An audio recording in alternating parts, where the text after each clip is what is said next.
Hi friends, welcome to Rafting Magazine's introductory rafting series. My name's Kaylee. And I'm Trevor, and on this series we have made this for first-time rafters or people who, you might have gone once or twice and you got a friend with a boat who wants to take you out, or you're signing up for a commercial rafting trip.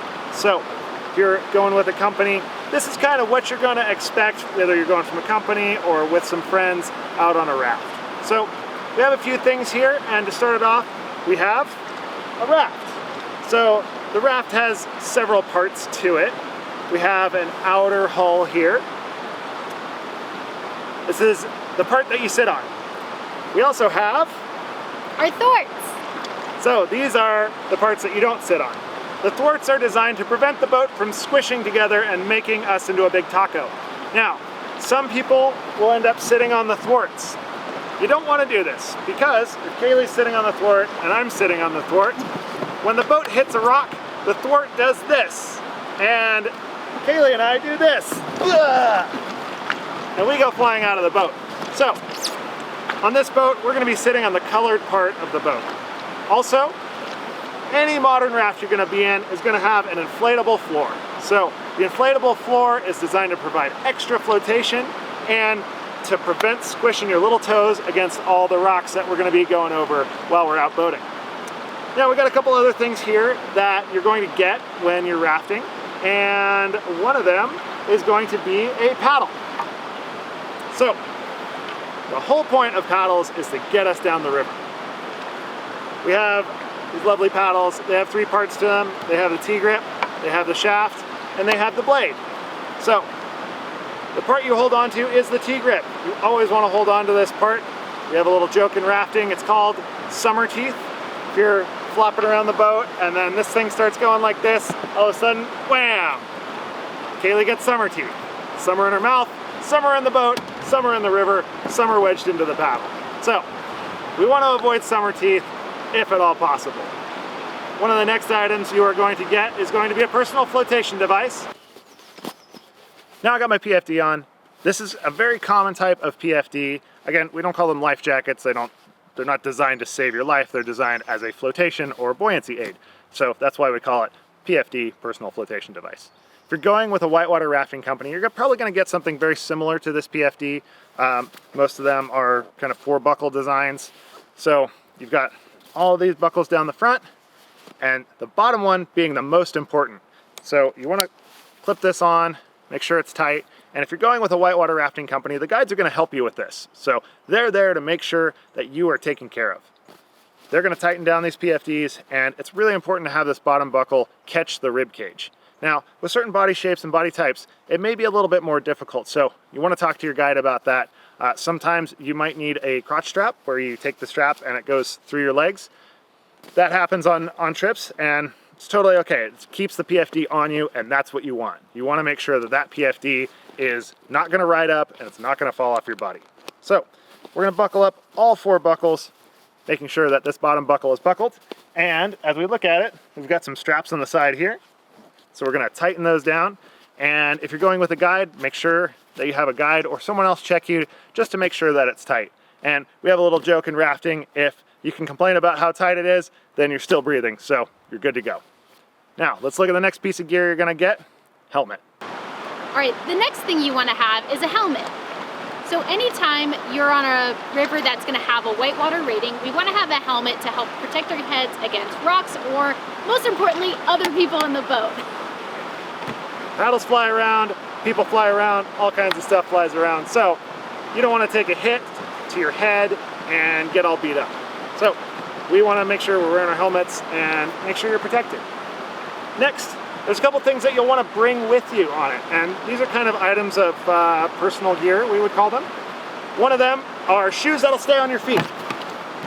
So we have 2 different styles of shoe here. I have kind of a mid-length boating shoe. Kaylee has an adventure sandal, like adventure Birkenstock kind of things. They're made by companies like Astral or Chaco, Tiva. All of those companies make adventure sandals, and these shoes are designed to stay on your feet. I like wearing shoes for the closed-toed protection.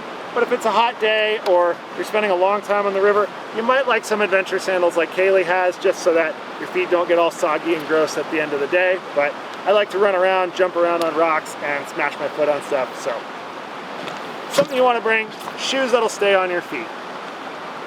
The next thing you want to bring to the river, your water bottle. So this is super important to stay hydrated. Typically, if you go with a company, they typically will provide water, but if you have a reusable water bottle, and it's really nice if you have a carabiner or two that you can connect, so that if you are swimming around, it doesn't get lost in the river.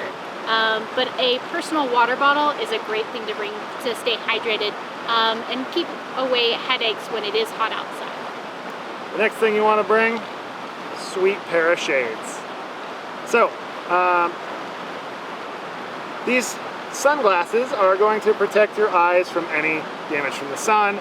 Waves can splash you, and especially if you wear contacts, having a pair of sunglasses with you will keep the water from hitting your eyes and flushing out your contacts. And a lot of times you want to bring polarized lenses because the glare from the water reflects into your eyes and can blind you as we're going downriver. So we want to make sure that we have enough personal protective equipment, from our helmet, PFD, shoes, and glasses, and also water, that we're going to be good when we're out on the river.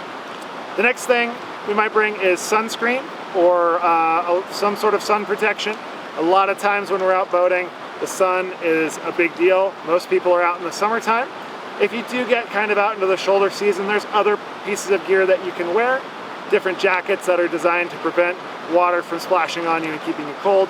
But in general, you're going to want to have something that has sun protection. This shirt I'm wearing is UPF 50, so it's going to block the rays of the sun.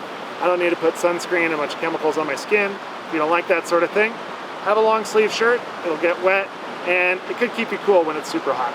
So let's jump over into a few things that you're going to want to do when you first get in the raft. We're going to start with sitting position. Now let's talk about your basic sitting position in a raft. In most rafts, you're going to have a thwart in front of you and a thwart behind you. And what you'll want to do is put your outside foot underneath the thwart in front of you and put your foot behind you against that thwart. By pushing on that, that's going to help keep your core engaged. You're going to lean forward. That's going to help with your paddle power. Now, some rafts are going to have foot cups in the very front of the boat. And instead of having a thwart in front of you, you might tuck your front foot in there, and then that will help keep you in place as well. Typically, you'll still have a thwart behind you to push against. When we're first starting out in rafting, we want to keep it simple. We don't want to overwhelm people, so we have 3 basic paddle commands. The first basic paddle command is going to be forward paddle. With a forward paddle, we're going to take the paddle, put it up in front of us like so. Now it's going to kind of come across your body a little bit, but you're going to reach out in front of you with your arms almost straight. Using your core, you're going to lean forward, place the paddle blade in the water, and you're going to pull back towards you using your core, and you're pushing the boat forward. And the way we do that is just get some resistance on the paddle blade and kind of kick the thwart in front of us. Resistance on the paddle blade, kick the thwart in front of us. And that's going to drive the boat forward. The next paddle command is going to be back paddle. For a back paddle, we're going to lean forward. We're going to place the blade in the water behind us. Then we're going to lay back while we're pushing forward at the same time. And that will propel the boat backwards, kind of like you're on a rowing machine in the gym. Our last paddle command is going to be stop. For the stop command, all we do is pull the paddle out of the water, we place it on our lap, we'll keep our core engaged, and just be ready for any hits or any bounces that are going to happen as we're going downriver. Now that was a very basic introduction to whitewater rafting and some of the things that you can expect when you go either on a commercial whitewater rafting trip or you just go out with some friends. But there's a lot of skills to cover, and we have a bunch of other videos that can help you cover those skills and get you in the right gear, and also just provide some more information about where you can go whitewater rafting. We hope that was helpful. If you have any questions, please drop them below, and we will see you downstream.